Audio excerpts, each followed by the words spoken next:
morning, asubuhi hiyo ukija Ukambani, umefuta kazi MATIVO CEO wa Ketraco, umeweka KEMBOI mti ya kwenu, Adani unakuja hapa kusomea Wakamba.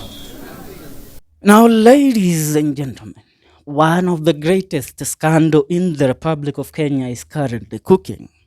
Why am I saying this? Yesterday, President William Ruto fired the CEO of Ketraco, one of the biggest power companies that we have in the 254. And this move by President William Ruto has been scrutinized to the latter. One of the people that went ahead to expose the greatest scandals of the century in the 254 is none other than the whistleblower of the Adani deal and the Ketraco deal and the Chief and Shah deal by the name of Nelson Amenya. Now, Nelson Amenya has cracked the whip on President William Ruto recently sacking of the Ketraco CEO. I can clearly see a storm is currently brewing at the Kenya Electricity Transmission Company, Ketraco. A whistleblower, Nelson Amenya, says it's a textbook example of how political capture can derail national priorities.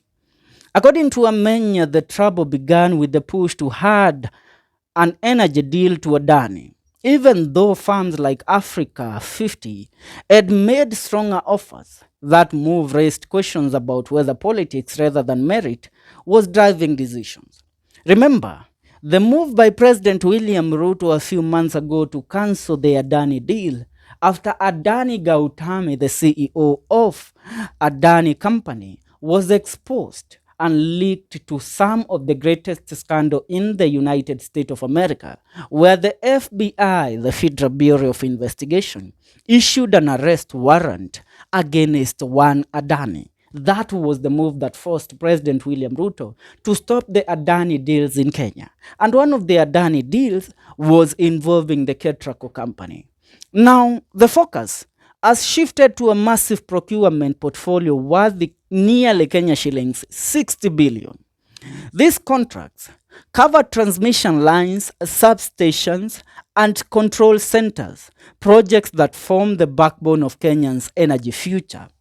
Under the leadership of MATIVO, the recently sacked CEO, Ketraco's technical experts had already secured financing from key partners such as the World Bank, AFDB, AFD, GICA, and Korea EDCF.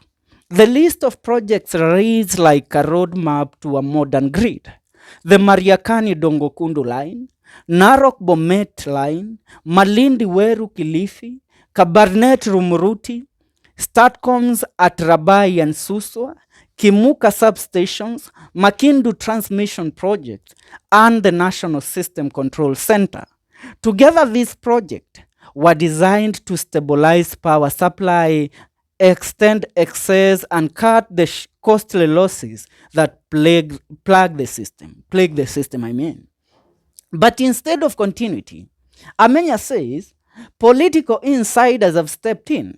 MATIVO has reportedly been suspended, a move critics see as a way to clear space for those eyeing the lucrative contracts. In Nairobi's coded political language, he became an enemy of people who want to eat. Alikuwa adui wa wale ambao wanataka kula kutokea katika serikali ya William Ruto. Now the risk is not inflated prices or poor quality work. If international lenders see their concessional loans being politicized, they may lose confidence in Kenya's ability to safeguard development financing. That could make it harder and more expensive for the country to access future funding. Institutions rarely collapse overnight. They erode slowly when short-term political interests take precedence over long-term development. What is happening at Ketraco, as Amenya warns, is a dangerous sign that Kenya's energy future is being held hostage by patronage networks. For accurate use of words, allow me to currently speak about what Gachagua had to say about the sacking of one MATIVO. Now, Rigathi Gachagua criticized President William Ruto yesterday over what he perceived as a disrespectful attitude towards the people of Ukambani. Gachagua highlighted the recent dismissal of former Ketraco CEO John MATIVO, a prominent ally of President William Ruto, followed by the president's swift visit to Ukambani County, to Machakos County, I mean. Now, Gachagua described the move as disrespectful and indicative of a contemptuous attitude towards the Ukambani community.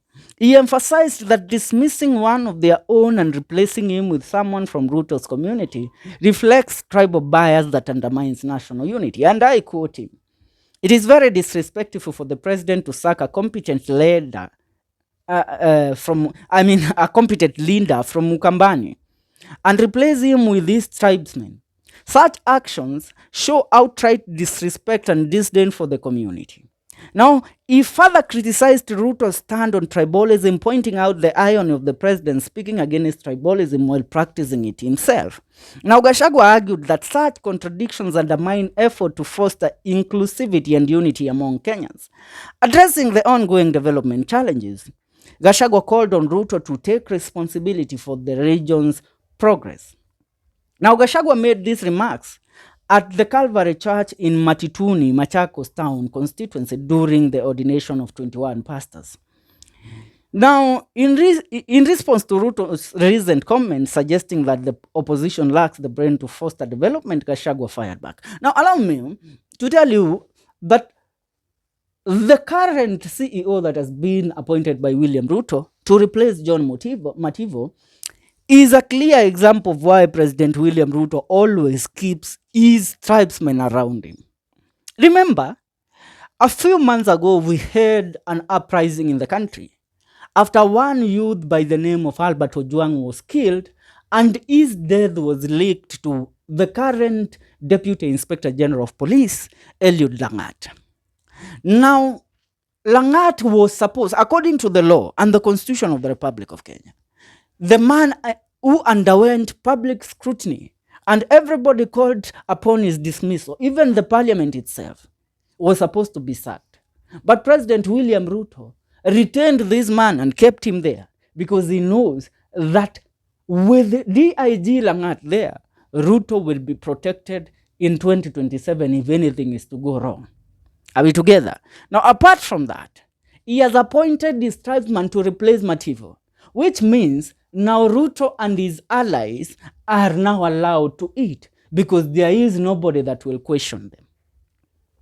Remember, the Cabinet Secretary of Energy right now is none other than Opiyo Wandayi, a pawn in Ruto's game, who has been brought into these deals unknowingly. But seeing the amount of money that flows in their bank accounts once they keep their mouth shut, they will continue safeguarding Ruto's impunity. Right now, Ketraco is under attack. It's under threat. Remember, Adani was supposed to take Ketraco for 30 years in a deal that would have costed Kenya about 300 billion. But now, they have a way of making this money. Because now, MATIVO had secured companies to fund Ketraco substations and the whole operations that was supposed to be funded by Adani. But now, with MATIVO in it as CEO, Ruto and his men were not supposed to get anything. They were not supposed to influence the development under Ketraco. So they had to fire MATIVO. William Ruto. Let us ask ourselves a question. Wewe mtu wa tutam, let me ask you a question. Until when will we stop speaking about scandals? Until when will the interest of the people of the Republic of Kenya be put first than those of President William Ruto?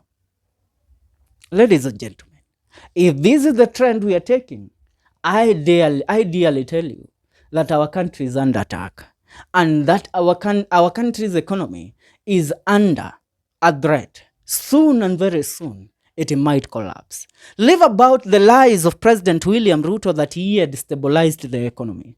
Let me ask you a question. Where is the economy stable? That's it for now. Make sure you subscribe and tell me what you think about this recent expose by Nelson Amenya.